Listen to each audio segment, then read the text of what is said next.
Hey guys, my name is Emma and welcome back to my channel. Today I'm going to be sharing with you my reading plans for ThrillerAthon, which is a readathon that is happening from the 18th to the 24th or 25th of February. The readathon is hosted by Harriet Rosie, and I'll link her channel in the announcement video down below, as well as her TBR, which she has now released. I took part in ThrillerAthon back last August and had a wicked time with it. It's actually the first readathon that I ever took part in on YouTube, and I am so keen to basically do it again. So last time I had a TBR for this, I very much went for kind of contemporary books, whereas this time around I'm going for ones that are either a little bit off the beaten track or a bit more of a kind of classic road. I did also do a wonderful bullet journal spread for it. My bullet journal always ruins my lighting. So as you can see here, I've got all the prompts and all the books in them, so I'm just going to talk you through that now. The first challenge is a book that you are most anticipating from your TBR, and I actually had the hardest time with this one because I think any of these could have fitted in with that. So I pretty much just made a list of the books that I really wanted to read, slotted them into the prompts, and this was just the book that was left. Devil Bones by Kathy Reiches. I'm actually more interested in reading Kathy Reiches in general rather than this specific book by her. So for those of you who don't know, Kathy Reiches is also the producer for a TV show, Bones, that my partner and I have been watching recently. Bones is quite an old TV show. It's been going for a while, and my partner and I, it's all on Amazon Prime, my partner and I had pretty much just binge watching it from the beginning all the way through. Neither of us have really watched it before. So Kathy Reiches is a forensic anthropologist actually in real life and writes about some of her experiences in the book, and then the TV show is based on her character Temperance Brennan, and within the TV show Temperance Brennan is also an author whose character is called Kathy Reiches, which I love that fact. I love the kind of loopingness of it. This one in particular has something to do with a ritualistic display of like a human skull and potentially some sort of satanic ritual undertones. It looked like good fun. I think it's maybe number 12 in her series, like, you know, of ongoing characters, but they're all standalones which will have some vague plot arc in the background about her and Booth most likely. So yeah, I'm really keen to get to this one. I've never tried Kathy Reiches before. This looks really exciting. The next one is the book that has been on your TBR for the longest, or the oldest book on your TBR. So for that one, this was actually a book that was on my ThrillerAthon TBR last round, which was a good 6 months ago, if not more, and I still haven't got to it yet. So maybe this will be the magic time, and that is Artemis by Andy Weir. So Andy Weir is most known for doing The Martian, as it says on top, the best-selling author of The Martian. This one is again set in space. It's set on the moon. So Artemis is the first city on the moon, and our main character lives there, and then there is some kind of crime that she's got an opportunity to do some kind of heist type thing and can kind of do the perfect crime and make a ton of money, but it's all set in space, and it just sounds like good fun, really, to be honest. I don't know a crazy amount about the plot. I know it technically is a thriller, but I don't really know what crime she's going to commit or what sort of a section we're in of the thriller subgenres, but I know I like the author, so I thought I'd give it a go. Then we have the newest on your TBR, and for me that was really easy because I've only actually bought one thriller book this year, and that is The 5 Orange Pips and Other Cases by Sir Arthur Conan Doyle. Yeah, this is what I mean by kicking it old school a little bit.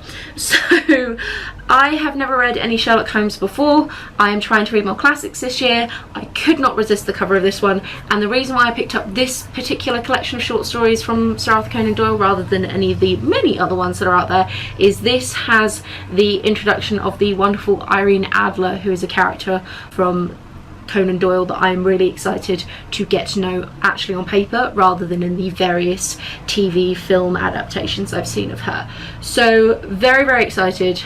Cannot wait for this one. Probably going to prioritize this above most of them on here. Then we have basically just picking because of the cover.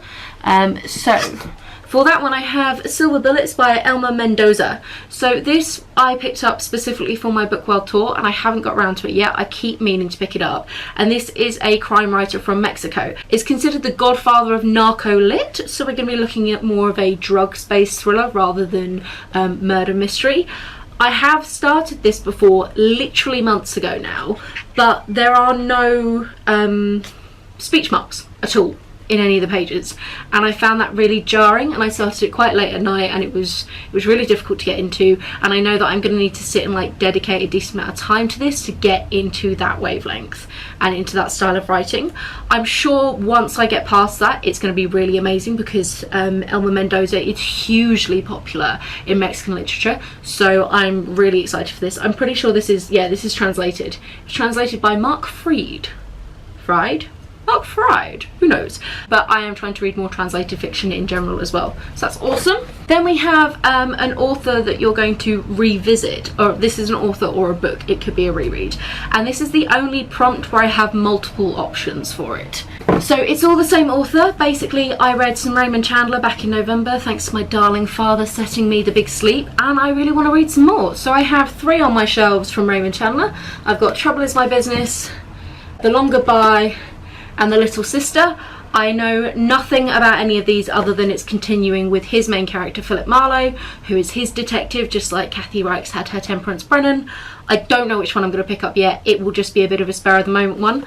I think this one is actually 4 short cases. Yeah, it's 4 novellas collected into one, which means I'm probably less likely to read it this time around, just because I've got the short story collection from Sherlock Holmes, and I don't like to double up on short story collections because I do find them a bit of a struggle as it is anyway. They're not something I naturally read a lot of, so I'm probably going to go for one of these 2. I have no idea which one at all. We'll find out, won't we? And then the final prompt is, this is a brand new prompt which has been added, I think, to the readathon. I don't think this was a prompt last year, and that is a book that has been recommended to you. And for those of you who are regulars on my channel, you'll know that my partner and I are swapping books this month for some of the books that we're going to be reading in February, and he has given me one that is specifically going to fit into this category. So this counts as recommended because it's recommended by him. It's off of his bookshelf. That is The Great Leader and the Fighter Pilot: Escaping Tyranny in North Korea by Blaine Harden. I don't know whether this technically counts as a thriller or not, but it reads like a thriller according to the Financial Times on the back. So this is the reason why we're going for it. I do have Robert Harris's Munich somewhere on my shelves, which is from him as well, as in my partner as well, which probably could count as like a historical thriller maybe, so it might end up being that one instead, but I'm probably going to go for this one because like it kind of counts, it's fine. This, as the name suggests, is about the Great Leader and the Fighter Pilot in North. I think this is one of these ones which is like based on a true story, but they've taken liberties with the actual truth itself to make it a better narrative when writing it down. Yeah, I know very little about this other than Andy has recommended it, and I know he enjoyed this so much, so I'm quite excited to get to it. So there you have it, all of my books for the ThrillerAthon readathon. That is still hard to say. I can't say ThrillerAthon quickly without slurring it and sounding drunk. Are you taking part? You so should if you're not already. You don't have to do all of these books, like you don't have to do all the prompts. You could just read one. Like any of the readathons out there, they can be as chill or as involved as you personally want, so you can take it nice and relaxed if you feel like you need to. I'm not convinced I'm going to get through all of these. Last time I did the readathon I got through 5 books, and there are now 6 prompts, so I'm sure that I'm not going to make it to one of them, but I don't know which one won't make the cut, basically. That's pretty much it from me. Have a wonderful reading week. Do let me know your thoughts down below if you've read any of these before, or if you just think that any of them sound interesting, etc, etc, and I will chat to you soon. Bye guys!